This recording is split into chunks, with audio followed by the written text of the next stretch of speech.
தகமை சார்ந்த தலைவர் அவர்களே, இங்கு குழுமியிருக்கும் அருட்செல்வர்களே, அருள்நிதியர்களே, தாய்மார்களே,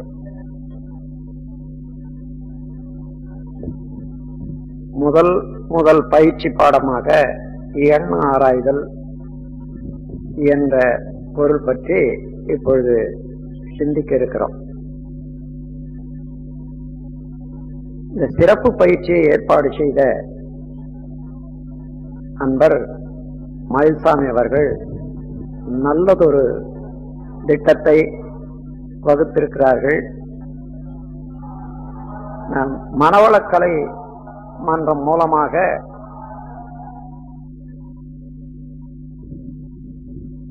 நாம் செய்து வரும் தொண்டு, எடுத்துக்கொண்டுள்ள பயிற்சி, முயற்சி, இவைகளெல்லாம் பொதுவாக உலக மக்களுக்கு தெரிய வேண்டும். அப்பொழுதுதான் அவர்களும் பயன் பெற முடியும். அதற்கு ஒரு சிறந்த வழி, சமுதாயத்திலே உள்ள நல்ல சமுதாய நல நோக்க தலைவர்களுக்கும் நாம் என்ன செய்கிறோம் என்பதை தெரிந்து கொள்ள ஒரு வாய்ப்பு அளிக்க வேண்டும் என்ற திட்டம் மிக மிக சிறப்பானது, உயர்வானது.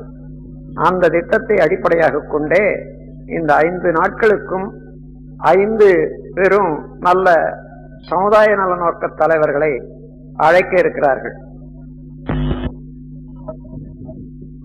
அந்த முறையில் இன்று தலைவர் அவர்கள் இப்பொழுது தலைமையேற்று தலைமை உரையாற்றிருக்கின்றார். கடைசியாக இந்த சொற்பொழிவு நிறைவு பெற்ற பிறகும் அது எவ்வளவு மனித குலத்துக்கு அவசியம் என்பதை பற்றி சிறிது நேரம் உரையாற்றி உங்கள் உள்ளங்களுக்கு நிறைவு தருவார் என்பது நிச்சயம். அன்பர்களே, எண்ணங்களை ஆராய்தல் என்றால் சாதாரணமாக எண்ணத்தை அப்படியே எடுத்துக்கொண்டு அது ஆராய்வது முடியாது. நான் யார் என்றே வினவ நல்லுடலும் உயிரறிவு நல்லிணைப்பாய் கூடிய ஒரு நாட்டமுடனே ஒலிக்கும் ஊன்குடலே வாகனமாம் உள்ளியக்க ஆற்றலுயிர் வான் கடந்த மெய்ப்பொருளே வாளறிவாம் அதுவே நான் என்று பேரின்ப கழிப்பு என்ற ஒரு வரிசையில எடுத்து விளக்கியிருக்கிறேன். அந்த முறையில உடலை, உயிரை, உயிருக்குள் அடங்கி இருந்து அணுவளவிலேயும் அகண்டாகாரமாக பிரபஞ்ச அளவிலேயும் விரிந்து சுருங்கி இயங்கிக் கொண்டிருக்கக்கூடிய அறிவையும், இந்த 3ஐயும் இந்த முப்பொருளுக்குள்ள தொடர்புகளையும் விளங்கிக் கொண்டால்தான் எண்ண ஆராய்தல் என்ற தத்துவம் நன்றாக விளங்கும். உடலை பற்றி உங்களுக்கு தெரியும். பல கோடி செல்கள் இணைந்து ஒரு கூட்டாக இயங்கிக் கொண்டிருக்கிறது இந்த உடல். இந்த உடலுக்குள்ளாக உயிர் என்பது ஆற்றலாக விளங்கிக் கொண்டிருக்கிறது. அந்த உயிரை பற்றி சிறிது தெரிந்து கொள்வோம். மிக மிக நுண்ணிய ஆற்றல், அது ஆகாசம் என்றும் விண் என்றும் சொல்லப்படுவது, அதான் உயிர் எனப்படுவது. இந்த உடலுக்குள்ளாக எனர்ஜி பார்ட்டிகள் என்று சொல்கிறார்களே விஞ்ஞானிகள், அதுதான் இங்கே உயிர் எனப்படுகிறது.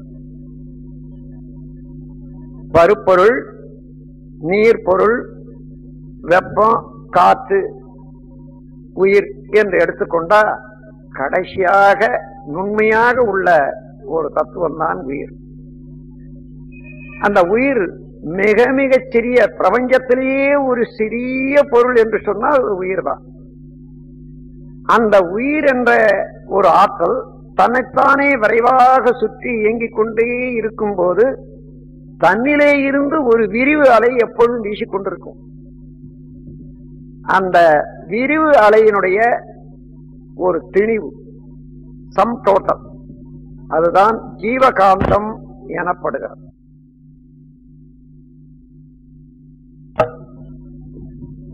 எண்ணத்தை பற்றி ஆராய வேண்டுமானால் உடல், உயிர், ஜீவகாந்தம், அறிவு என்று 4 பற்றி தெரிந்து கொண்டு அவற்றின் இணைப்பால் தான் இந்த ஆராய்ச்சியை நடத்த வேண்டும்.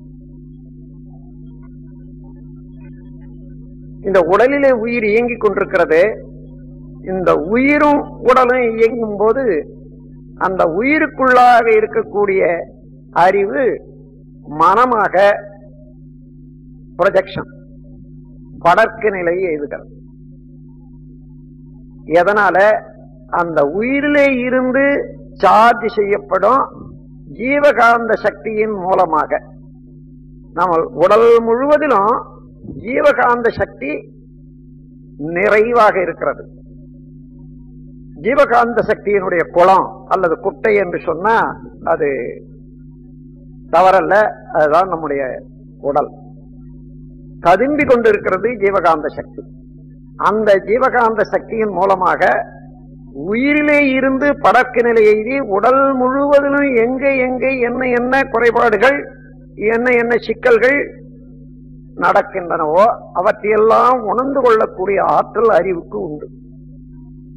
அது மாத்திரமல்ல, 5 புலன்கள் மூலமாக வெளியே உள்ள பொருட்களிலே தொடர்பு கொண்டு அதே ஜீவகாந்த சக்தியை அழுத்தமாக, ஒளியாக, ஒலியாக, சுவையாக, மனமாக மாறி செயல்பட்டு உணர்ந்து கொள்வது என்பது அறிவினுடைய செயல். இந்த அறிவு புலன்கள் மூலமாக அல்லது உடலிலே உள்ள ஒரு நிகழ்ச்சிகளை இன்ப துன்பமாக உணர்ந்து கொள்வதும், பதிவு செய்வதும், பதிவுகளை பிரதிபலித்துக் கொள்வதும், அதிலேயே இன்ப துன்ப சுழலிலே சிக்கி தவித்துக் கொண்டிருப்பதும் மனம் என்று சொல்லுவோம். இப்ப உடல்ல உள்ள அணுக்கள் எல்லாம் அடுக்கப்பட்டு சீராக அடுக்கப்பட்ட அணு அடுக்கல்லவா உடல். ஏதோ ஒரு காரணத்தினால அந்த அணு அடுக்கு சீர்குலையதாக வச்சுக்கொள்வோம். அது நம்முடைய தவறுனாலே சீர்குலையலாம், வெளிப்புற மோதுதல்னாலையும் சீர்குலையலாம். நம்முடைய தவறு என்ன என்றால், உணவு, உழைப்பு, உறக்கம், உடல் உறவு, எண்ணம், இந்த 5 அலட்சியம் செய்யப்பட்டாலும், மிகையாக அனுபவித்தாலும், முரண்பாடாக அனுபவித்தாலும், இந்த உடல்ல உறுப்புகள்லையோ அல்லது கருவிகள்லையோ உள்ள செல்கள் எல்லாம் முறை மாறி அடுக்கு சீர்குலையும். அப்படி சீர்குலைகிற போது ஜீவகாந்த சக்தியினுடைய ஓட்டம் தடைப்பட்டு, அந்த தடைப்பட்ட இடத்துல அதிகமாக அது மின்சக்தியாக மாற்றம் பெறும்போது அது ஷார்ட் சர்க்யூட், மின் குறுக்கு என்று சொல்றோம். அதுதான் துன்பம் என்ற உணர்வு. வலி என்றும் துன்பம் என்றும் நாம் உடல்ல உணர்வுமையானால் அது நம்முடைய ஜீவகாந்த சக்தி ஒரு குறிப்பிட்ட இடத்துல அணு அடுக்கு சீர்குலைந்த இடத்துல தேக்கமுற்று அங்கேயே அளவுக்கு மீறி மின்சக்தியாக மாறும் போது மின் குறுக்காகி சிதறல், ஷார்ட் சர்க்யூட், அதுதான் பெயின். இது வெளியே இருந்து வரக்கூடிய மோதுதல்களால, அதாவது ஒரு ஆக்சிடென்ட், மழை, வெயில், காற்று, மின்னல், எரிமலை முதலிய இயற்கை சீற்றங்களை வைத்துக் கொள்ளுங்க. அவைகளாலும் நம்முடைய உடலிலே இருந்து அணு அடுக்குகள் சீர்குலையும், ஜீவகாந்த சக்தியும் செலவாகி வறண்டு போகும். அதனாலேயும் உடல்ல துன்பங்கள் உண்டாகலாம். எந்த முறையிலே ஆனாலும் அணு அடுக்கு சீர்குலைந்து ஒரு உறுப்புல ஒரு துன்பம் ஏற்படுகிறது என்று வைத்துக் கொள்ளுங்கள். உடனே அழிவுக்கு அது பொருந்தா நிலை. அந்த பொருந்தா நிலையில இருந்து தன்னை விடுவித்துக் கொள்ள வேண்டாம், அது பொருந்து நிலைக்கு கொண்டு வர வேண்டும். அதற்காக அதே அறிவு துன்பத்தை உணரக்கூடிய போது அது மனம் என்ற நிலையில ஒன்றாவது படி. அறிவு என்பது மனமாக செயல்படுவதற்கு துன்பம் என்ற உணர்ச்சி தான். அந்த உணர்ச்சி தான் முதல் படி, ஃபர்ஸ்ட் எக்ஸ்டென்ஷன் ஆஃப் கான்சியஸ்னஸ். அதுதான் மனம். அங்கே உணர்தல், இன்ப துன்ப உணர்வு. அப்போ துன்ப உணர்வு வந்தது, என்ன செய்யறோம்? அதை போக்கிக் கொள்ள வேண்டும் என்ற போது ஏதோ ஒன்று தேவைப்படுகிறது.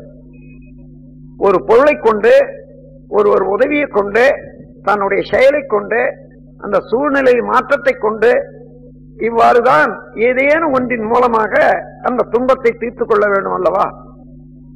அப்படி துன்ப உணர்ச்சியில இருந்து அதை தீர்த்து கொள்ள வேண்டும் என்பதற்கு ஒரு பொருள் நாட்டம் உண்டாகிறதே, இதுதான் தேவை. அப்போ தேவை என்பது இரண்டாவது கட்டமாக விரியக்கூடிய விரிவு அறிவு. அந்த தேவை என்பது எழுந்தவுடனே முயற்சி, அதை அடைய வேண்டுமே. அதற்கு அடுத்த கட்டமாக அறிவாற்றல், உடல்ல உள்ள சக்தியை சேர்த்துக் கொண்டு முயற்சியாக எழுச்சி பெறுகிறது. முயற்சி அடுத்து செயல், கையாட்டணுமா, காலாட்டணுமா, நடக்கணுமா, அல்லது எடுக்கணுமா, இப்படியெல்லாம் ஒரு செயல் உண்டாகும். அந்த செயலிலே இருந்து ஒரு விளைவு, துன்பங்கள் போகலாம், அல்லது குறையலாம், அல்லது அதிகரிக்கலாம், செயலுக்கு ஏற்ப. இது விளைவு. அந்த விளைவுல இருந்து அனுபவம், அதை இன்பமாகவோ துன்பமாகவோ அமைதியாகவோ தீர்க்கக்கூடிய ஒரு அனுபவம். அனுபவம் வந்து பின்னர் அனுபவமாக மாறுகிறது. எந்த இன்பத்தையோ துன்பத்தையோ நாம் தொடர்ந்து அனுபவித்துக் கொண்டு இருக்கும் போது அந்த நேரத்தியது அனுபவம். ஆனால் நேற்று அடைந்த இன்ப துன்பத்தை இன்று நினைந்து பார்க்கிறோம். அவ்வாறு என்றுமே பதிந்த பதிவை நினைந்து பார்க்கிறோம் என்று சொன்னால் அது அனுபவம். அந்த அனுபவத்தை ஒட்டி ஆராய்ச்சி. மீண்டும் ஒரு சமயம் ஏற்படுற போது அதை எவ்வாறு நாம் அந்த பொருளோடு தொடர்பு கொள்ள வேண்டும், எந்த அளவிலே, எந்த முறையிலே என்ற போது அது ஆராய்ச்சி. அந்த ஆராய்ச்சியில இருந்து ஒரு தெளிவு பிறக்கிறது, இவ்வாறுதான் செய்ய வேண்டும் என்று. கடைசியாக ஒரு முடிவு. இந்த 10 கட்ட எழுச்சியும் அறிவின் எழுச்சி படிப்படியாக 1 முதல் 10 வரையில எழுச்சி பெற்று இயங்குகின்றது அல்லவா? இந்த 10 கட்ட எழுச்சி நிலைகளையும் ஒன்று சேர்ந்துதான் மனம் என்று கூறுகிறோம். உணர்ச்சி, தேவை, முயற்சி, செயல், விளைவு, அனுபவம், அனுபவம், ஆராய்ச்சி, தெளிவு, முடிவு. Feelings, need, zeal, action, result, enjoyment, experience, research, realization, conclusion. ஆக இந்த 10 கட்ட படித்தளமும் அறிவினுடைய படித்தளங்கள் 10 கட்டமும் சேர்ந்த ஒரு தொகுப்பு சொல் மனம். அப்போ மனம் என்றால் வேறொன்றும் இல்லை, உயிரின் படர்க்க நிலை. அதாவது உயிர் என்பது அறிவை அடக்கமாக கொண்ட ஒரு நிலையம். ஆகவே மனம் என்பது உயிரின் படர்க்க நிலை. இப்போ இந்த உடல் இயங்கிக் கொண்டே இருக்கிற போது தானாக இயற்கையாக 3 உணர்ச்சிகள் இயற்கையாக எழுகின்றன. பசி உணரும், வெப்பதட்ட ஏற்றத்தாழ்வு உணரும், உடல் கழிவு பொருட்களின் உந்து வேக உணரும். இது எல்லா உயிர்களுக்கும் உண்டு. ஏனென்றால் இந்த உடலிலே இருக்கக்கூடிய சில பல அணுக்கள் உதிர்ந்து போவதனால பூமியினுடைய மைய ஈர்ப்பின் காரணமாக, அதே போன்று உலக சுழற்சியினால உயிர் ஆற்றல் பிரிக்கப்பட்டு சிறிது எப்பொழுதும் வெளியேறிக்கொண்டே இருப்பதனால பசி என்பது உண்டாகும். அங்கே காலியான இடங்களெல்லாம் அதற்கு வேண்டிய பொருளை ஈர்க்கும் போது உடல் முழுவதும் உள்ள ஈர்ப்பு சக்தி உடலிலே வந்து தாக்கும் போது, இறப்பையிலே வந்து தாக்கும் போது பசியாக இருக்கிறது. அந்த பசி அதே போல நம்முடைய உடல் நடைபெறுவதற்கு 98.6 என்ற ஒரு வெப்பநிலை தேவையாக இருக்கிறது. அந்த வெப்பநிலை காற்று, வெயில், மழை, பனி இவைகளால அடிக்கடி ஏற்றத்தாழ்வு அடையும். அதனால வெப்பநிலை மிகவும் குறைந்தாலும் மிகவும் கூடினாலும் நம்ம உடல்ல அதனால சில பல அணு அடுக்குகள் சீர்குலைய நோய்வாய்ப்பட வாய்ப்புண்டு. அதற்காக அதிகமான ஏற்றத்தாழ்வு இல்லாமல் பார்த்துக் கொள்வதற்கு துணி உடை வேண்டாம், உறைவிடம் வேண்டும். கடைசியாக கழிவுப் பொருட்கள் உந்து வேகம். இந்த உடல்ல உள்ள உள்புறமாயிருந்த கழிவு வெளிப்புறமாய் இருக்கிறதெல்லாம் ஓடி போகுது, அப்படியே உதிர்ந்து போகுது. ஆனா உட்புறமாக இருக்கிற உதிர்வெல்லாம் சேர்த்து அங்கங்கே பள்ளத்துல சேர்ந்து மலமாக, மூத்திரமாக, எச்சிலாக, இன்னும் மற்ற பொருளாக வெளிவர வேண்டியிருக்கு. அப்படி வெளிவரும் போது அங்க இருக்கக்கூடிய உந்து வேக உணர்ச்சி அதை காலத்தோடு கழிக்காவிட்டால் ஒவ்வொரு பைக்கும் தாங்கி சக்தி ஒரு அளவுதான் இருக்கிறது. அந்த தாங்கி சக்திக்கு மேலாக சேர்ந்து அந்த உணர்ச்சி அதிகமானால் துன்பமாக மாறிவிடும். ஆகவே இயற்கையிலேயே நமக்கு துன்ப உணர்வுகள் 3: பசி, வெப்பதட்ட ஏற்றத்தாழ்வு, உடல் கழிவுப் பொருட்கள் உந்து வேகம். இவைகள் சிறிது நேரம் அளவுக்கு மேல மீறிவிட்டால், காலத்தோடு அதை நிறைவு செய்யாவிட்டால் துன்ப உணர்வு உண்டாகும். அப்படி ஏதேனும் ஒரு வகையிலே துன்ப உணர்வு உண்டாச்சுன்னு வச்சுங்க, பசி என்று வைத்துக் கொள்வோம். பசி எடுத்தது, என்ன செய்தோம்? சாப்பாடு சாப்பிட்டோம். என்ன சாப்பிட்டோம்? சோறு சாப்பிட்டோம். எங்கே? வீட்டில. யார் கொடுத்தது? அம்மா கொடுத்தார்கள் என்று வைத்துக் கொள்வோம். இன்று பசி எடுத்தது. இவ்வளவும் அந்த பசியை சரிப்படுத்துவதற்காக இத்தனை செயல்கள் செய்தோம். பசி எடுத்தது, அதை தொடர்ந்து நாம் பொருள் தேடியது. இந்த 10 கட்டமான செயல்களும் அது நடந்து விட்டது. ஒரு முடிவு வந்து விட்டோம். பசி எடுத்தால் உணவு உண்டுதான் சரி செய்ய வேண்டும் என்ற முடிவு வரைக்கும் வந்தாச்சு. மீண்டும் இன்று பசி எடுக்கிறது, நாளைக்கு பசி எடுக்கிறது. என்ன? பசி எடுத்த உடனே நேற்று எதை கொண்டு பசி தீர்த்தோம்? உணவை கொண்டு. அந்த உணவு என்ன, எங்கே, யார் அளித்தது, எப்படி உண்டோம், அவ்வளவும் அந்த எண்ணமாக வருகிறது அல்லவா? இதுதான் எண்ணங்கள். எண்ணங்கள் என்பது சும்மா வருவதில்லை. ஏற்கனவே ஒரு தடவை அது செயல்பட்ட ஒரு முறையில ஒரு கோடு விழுந்து போயிருக்கிறது. அந்த கோட்டின் மூலமாகவே நாம் உயிராற்றல் செல்லும் போது எந்த செயல் செய்து அந்த கோடுகள், அந்த பதிவுகள் ஏற்பட்டனவோ அதே பதிவு பிரதிபலிக்கிறது. அதுதான் எண்ணம். அத உதாரணமா சொல்ல போனா, நம்ம உடல்ல உயிர் இருக்கிறது. உயிர்ல இருந்து ஜீவகாந்த சக்தி எப்பொழுதும் உற்பத்தி ஆகிக்கொண்டே இருக்கிறது. அது இருப்பு ஒண்ணு இருக்கும். ஒரு மணிக்கு ஒரு 10 யூனிட் சார்ஜ் இருக்கிறதுன்னு வச்சுங்க. உடலும் மனமும் செயல்பட்டா 10.25 யூனிட் செலவாகிறதுன்னு வச்சுக்கோம்.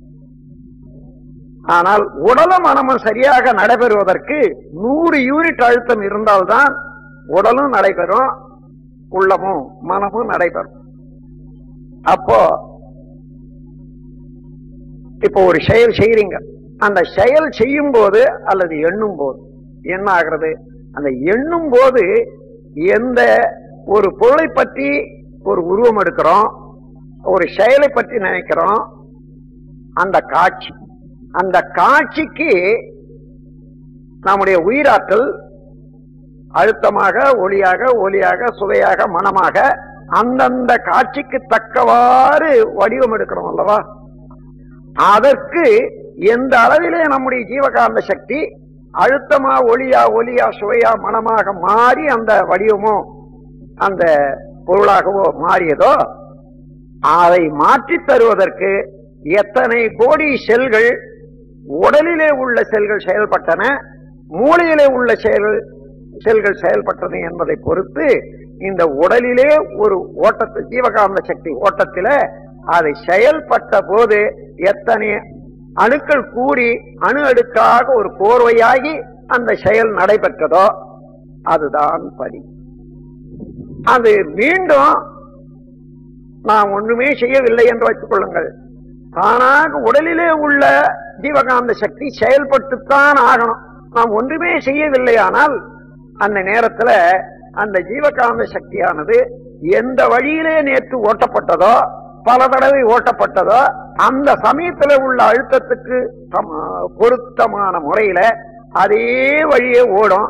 தானாக அந்த எண்ணம், அந்த செயலார்வம் உண்டாகும். ஆக நாம் ஒவ்வொரு எண்ணமும் ஒவ்வொரு செயலும் செய்யும் போது, செயல் என்ற போது கருவிகளை கொண்டு செய்யறோம். எண்ணம் என்ற போது புலன்கள் மூலமாகவோ அல்லது மூளையின் மூலமாகவோ அந்த காட்சிகளை இமேஜ் என்று சொல்லுவோம், வடிவமாகவோ குணமாகவும் மாறுகிறோம். இவ்வாறு எந்த செயல் செய்தாலும் நம்ம உடல்ல உள்ள செல்கள்